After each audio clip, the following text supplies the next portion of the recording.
خورشید بازم طلوع کرده، باورم نمیشه. اصلا فکر نمی‌کردم بازم مجبورم قوقل کنم. من دیگه خسته شدم، ولی حالا که بیدارم بس همتون باید بیدار شید. بازم قوقل. این دیگه چه آهنگیه؟ نمیدونم ولی خیلی باحاله. من که خوشم اومده. سلام عزیزای من.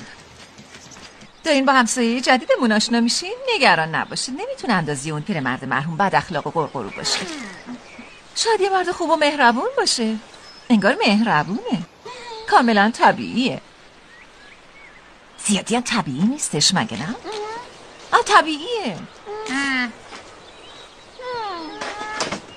به هر حال اصلا نگران نباشید، شاید همسایه مهربون خوبی باشه. همه‌شون بد نیستن. بهتون قول میدم درباره شما با همسایه جدیدمون صحبت میکنم. مطمئنم از آشنایی با هممون خوشحال میشه. نه